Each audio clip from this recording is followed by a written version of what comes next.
Hello नमस्कार साथियों आज की ये जो वीडियो है आपके सेकंड ईयर के अंदर इम्पोर्टेंट है स्त्री प्रसूति में। ठीक है, अक्सर क्वेश्चन पूछा जाता है गर्भिणी परिचर्या से कि गर्भिणी है उसकी परिचर्या कैसे की जाती है। ठीक है, ये क्वेश्चन 20 नंबर में क्वेश्चन आता है मिक्सचर में, एक और आएगा इसके साथ में, और 20 नंबर का क्वेश्चन आता है। ठीक है दोस्तों, देख लीजिए ये।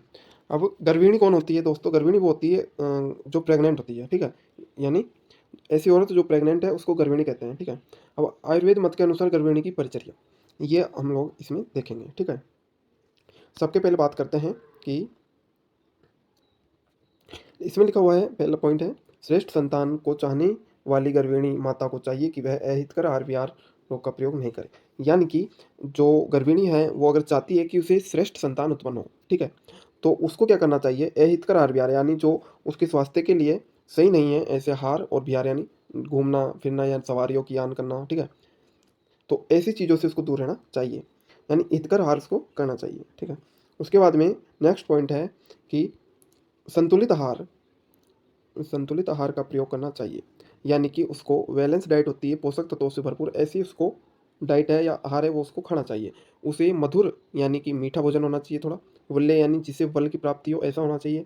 शीत वीर्य यानी ऐसा भोजन जिसका वीर्य शीत हो यानी उष्ण नहीं हो, गर्मी ना करे। सुपाच्य यानी जो आसानी से पच जाए, ज़्यादा प्रॉब्लम ना हो। ऐसे हितकर आहार प्रत्येक महीने में उसको लेने चाहिए। ठीक है, उसके बाद में नेक्स्ट पॉइंट है, गर्भिणी माता को हमेशा प्रसन्नचित्त यानी हमेशा खुश, पवित्र, श्वेत एवं स्वच्छ वस्त्र धारण करने चाहिए। यानी जो गर्भिणी है, प्रेग्नेंट है जो औरत, उसको हमेशा प्रसन्न रहना चाहिए और हमेशा पवित्रता से रहना चाहिए, और स्वस्थ श्वेत वस्त्र यानी सफ़ेद कलर के और स्वच्छ वस्त्र उसको धारण करने चाहिए। ठीक है, उसके बाद में नेक्स्ट पॉइंट है कि गर्भिणी माता को बाहर निकलना, शून्य घर, वृक्ष, शमशान पर जाना, क्रोध, भय युक्त भाव आदि का परित्याग करवाना चाहिए।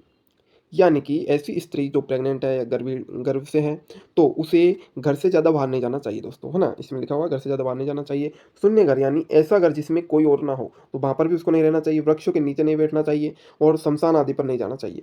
ठीक है, इसके अलावा उस स्त्री को क्रोध भी नहीं करना चाहिए, क्रोध नहीं करना चाहिए, और भय युक्त भाव आदि का परित्याग करना चाहिए। यानी कि उसको डरा हुआ नहीं रहना चाहिए, हमेशा प्रसन्न रहना चाहिए। ठीक है, उसके बाद में नेक्स्ट जो अपना पॉइंट आता है वो है कि गर्भिणी स्त्री को मैथुन, व्यायाम, अतितर्पण, दिन में सोना, अतिकर्षण, रात्रि में जागरण, यानों की सवारी वह आदि में वर्जित रखना चाहिए।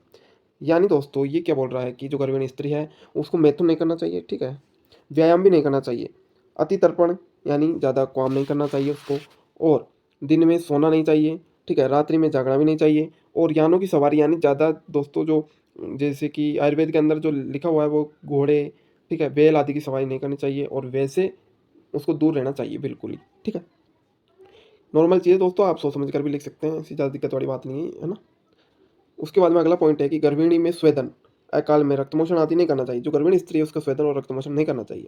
गर्भिणी को बोलना चाहिए कि वह वेग धारण नहीं करे। दोस्तों जो अधारणी वेग होते हैं उनको धारण नहीं करना चाहिए, स्त्री को समय रहते हैं उनका त्याग कर देना चाहिए। अधारणी वेगों की संख्या होती है 13, तो इनका जो है समय रहते ही इनका त्याग कर देना चाहिए, जैसे मूत्र पुरुष, ठीक है, छींक डकार, ऐसे कुल 13 अधारणी वेग होते हैं, उनको उसको धारण नहीं करना चाहिए। उसके बाद में है, स्नान किससे करवाते हैं? कटे हुए वातघन पत्रों के क्वाथ को शीतल करके स्नान करवाते हैं, या फिर सर्व गंधक से स्त्री को स्नान करवाना चाहिए।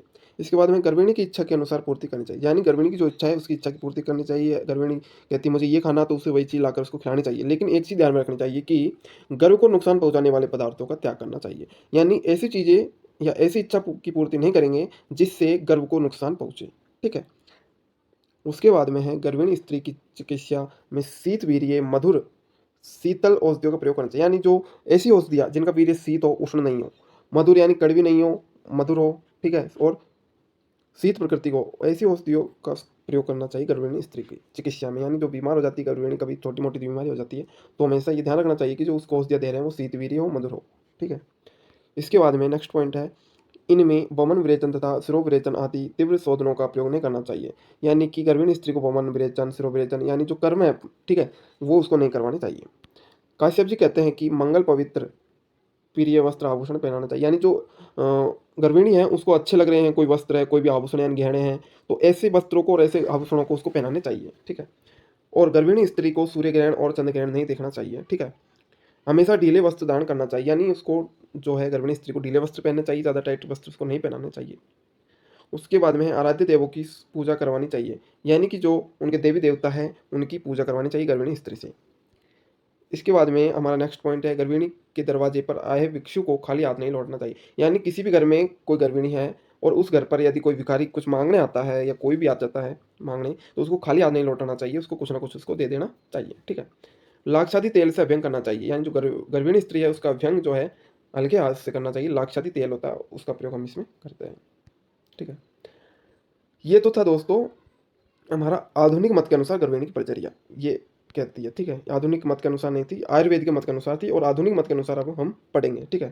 ये रही नीचे, एक मिनट, ये रही कि आधुनिक मत के अनुसार क्या करते हैं, ठीक है। सबके पहले बात करते हैं, ये रही जो जैसे ही हमें पता चलता है आजकल कि यह स्त्री गर्भिणी है, तो हम उसको टिटनिस का टीका लगवाते हैं, धनुर्वात यानी टीटी।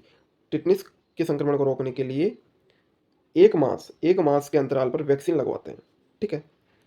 उसके बाद में क्या करते हैं, पोषण व विकास के लिए, यानी कि बच्चे का यानी जो गर्भ है उसका और गर्भिणी दोनों का जो विकास है पोषण है वो अच्छा हो, इसलिए उन्हें हम क्या देते हैं, लोहे योग देते हैं, विटामिन बी, सुधा योग, कैल्शियम की टेबलेट और सिरप देते हैं, ठीक है, जिससे कि उनका पोषण है वो ठीक तरीके से हो, इसलिए हम उनको ये चीज़ें देते हैं। आधुनिक मत के अनुसार बात कर रहे हैं दोस्तों ना।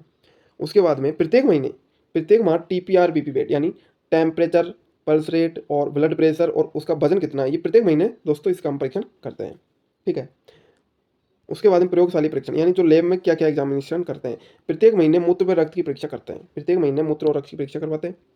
मूत्र की जो परीक्षा है उसके अंदर यूरिन टेस्ट होता है, उसके अंदर जो प्रोटीन परीक्षा है एल्बुमिन एग्जाम ये करवाते हैं, और ब्लड टेस्ट में एच यानी हीमोग्लोबिन टेस्ट करवाते हैं, ईएसआर करवाते हैं, एलटीबीटी करवाते हैं, सीटीबीटी है दोस्तों ना, सीटीबीटी करवाते हैं, क्लोटिंग टाइम और ब्लीडिंग टाइम, ठीक है, और डीएलसी और टीएलसी यानी टोटल लिकोसाइट काउंट, ये हम उसका परीक्षण करवाते हैं। उसके बाद में उदर की परीक्षा, एब्डोमेन एग्जाम, प्रत्येक महीने उदर वृद्धि का परीक्षण करते हैं, यानी प्रत्येक महीने ये पता कराते हैं कि कितने उसके जो उदर यानी पेट है वो कितना उसमें वृद्धि हो रही है, ये चीज़ हम उसकी करवाते हैं, ठीक है। उसके बाद में दोस्तों गर्भस्थ शिशु के पूर्ण वृद्धि व विकास के लिए सोनोग्राफी, जो अल्ट्रासोनोग्राफी है दोस्तों डिजिटल वाली, वो आजकल होने लग गई है, तो वो हम करवाते हैं गर्भिणी पे, ठीक है। कि इससे क्या है कि जो शिशु है उसका कितनी वृद्धि हुई है, कितना विकास हुआ है ना, कितना नहीं हुआ है, इसके बारे में सोनोग्राफी से हमें पता चल जाता है, ठीक है। उसके बाद में दोस्तों ये क्वेश्चन और है एक आपके लिए, बड़ा ही अच्छा क्वेश्चन है, गर्भिणी परिचर्या में मासानुमासिक पथ्य, पथ्य का मतलब होता है दोस्तों हार, ठीक है। यानी कि कोई भी स्त्री जो है गर्भिणी है तो उसको किस तरह का हार हम महीने के हिसाब से देते हैं उसके बारे में है ये, ठीक है। चरक जी कहते हैं कि प्रथम, चरक के अनुसार लिखा हुआ है यहाँ पे है ना, प्रथम मास में गर्भिणी स्त्री को शीतल जल, दूध और साथ में यानी अच्छा भोजन देते हैं, हितकर भोजन, ठीक है, जो पोषक तत्वों से भरपूर हो, ये प्रथम महीने में उसको देते हैं। द्वितीय महीने में दूध को मधुर औषधियों के साथ में सिद्ध करके उसको देते हैं। और जो तृतीय मास है उसके अंदर क्या देते हैं, तृतीय मास में शहद व घृत के साथ, दूध को शहद व घृत के साथ में देते हैं, ठीक है, दूध को शहद व घृत के साथ में उसको पीने को देते हैं। तृतीय मास में जो है, तृतीय मास हो गया ना, दूध को शहद व घृत के साथ में देते हैं, ठीक है। अब है चतुर्थ मास में दूध से निकाला हुआ मक्खन 2 तोला की मात्रा में उसको देते हैं, यानी दूध से जो हम मक्खन निकालते हैं उसको हम चौथे महीने में खिलाते हैं। पंचम मास में दूध और घी खिलाते हैं। षष्ठम मास में दूध व घृत को मधुर औषधियों के साथ में सिद्ध करके पिलाते हैं, ठीक है। और सप्तम मास में दूध व घृत को मधुर औषधियों में सिद्ध करके देते हैं। और अष्टम मास में क्या देते हैं, क्षीर या वागु का प्रयोग करते हैं चरक के अनुसार। और सुश्रुत जी कहते हैं कि बिल्व के क्वाथ में वातर व स्निग्ध द्रव्य शहद, दूध, घृत आदि मिलाकर उसको देते हैं। 9वें मास में क्या करते हैं, चरक जी कहते हैं कि मधुर वर्ग की औषधियों से पकाए गए तेल में अनुवासन अवस्थी तथा इस तेल से कपड़े को भिगोकर पिछू दान करवाते हैं योनि में। यानी दोस्तों क्योंकि जो है वहाँ पर मुलायम हो जाता है जो गर्भाशय है वो, तो जैसे ही उसकी डिलीवरी होती है तो उस टाइम पे ज़्यादा दिक्कत जो गर्भिणी है उसको नहीं होती है। इस वजह से जो अनुवासन वस्ती है वो हम उनको देते हैं और योनि में पिछू धारण करवाते हैं, ठीक है। ये थे दोस्तों आज की इस वीडियो के अंदर ये देखा है, और आप लोग अपनी तैयारी को कंटिन्यू रखिए, आप लोगों को पता है आपके एग्जाम बहुत पास है ना। तो ये था गर्भिणी परिचर्या आधुनिक, ये तो आयुर्वेद के मत के अनुसार था, उसकी परिचर्या कैसे करते हैं। आयुर्वेद के मत के अनुसार ज़्यादा टफ नहीं है, नॉर्मल ही है, आप 1-2 बार देखोगे तो हो जाएगा। आधुनिक मत के अनुसार तो और भी ज़्यादा सिंपल ही है, ज़्यादा कुछ नहीं है। पहले महीने में जैसे पता चलता तो 1 माह के अंतराल पर हम इसको वैक्सीन लगवा देते हैं टीटी का, है ना। और उनको पोषण और वृद्धि के लिए जो है लोह योग दे देते हैं, विटामिन बी की सिरप दे देते हैं, टैबलेट दे देते हैं, सुधा योग, कैल्शियम वगैरह की पूर्ति करने के लिए हम ये चीज़ें देते हैं। फिर प्रत्येक महीने हम उसका टेम्परेचर देख लेंगे, पल्स रेट देख लेंगे, बीपी देख लेंगे, वजन देख लेंगे, ठीक है। फिर जो लैब है उसमें जांच हम मूत्र की और रक्त की करवाएँगे, मूत्र के अंदर प्रोटीन परीक्षा करते हैं और ब्लड के अंदर जो है HbASR, CTPT जो क्लॉटिंग टाइम होता है और ब्लीडिंग ब्लीडिंग टाइम, ठीक है? इनकी जाँच करवाते हैं। यानी कोई भी स्त्री अगर जी उसकी जो डिलीवरी सिज़ेरियन होगी तो सबके पहले CTPT तो देखते हैं, ठीक है? और DLC कितनी है, TLC कितनी है, टोटल ल्यूकोसाइट काउंट होती है, तो वो सारी चीज़ें हम उसमें करवाते हैं। उसके बाद में उनके उदर का परीक्षण करवाते हैं, प्रत्येक महीने कितनी वृद्धि हो रही है, कितनी नहीं हो रही है और सबसे इम्पोर्टेंट है कि उनका जो सोनोग्राफी करवाते हैं कि गर्भ जो है कितना उसकी वृद्धि हुई है, कितना उसका विकास हुआ है, ये चीज़ देखने के लिए हम उनकी सोनोग्राफी करवाते हैं, ठीक है? ये हो गई गर्भिणी की परिचर्या, आधुनिक मत के अनुसार। उसके बाद हमने देखा गर्भिणी परिचर्या है, उसके जो मासानुमासिक पथ्य हैं, उसके बारे में पहले महीने में क्या, दूसरे महीने में क्या, तीसरे महीने में क्या, तो इस तरीके से ज़्यादा टफ नहीं है, नॉर्मल चीज़ है दोस्तों। तो अगर आप लोग मासानुमासिक पथ्य याद नहीं कर पाते हैं तो लेकिन ये गर्भिणी की परिचर्या ये तो आपको याद करनी है, ज़्यादा टफ भी नहीं है, नॉर्मल है दोस्तों, ठीक है? ये रही।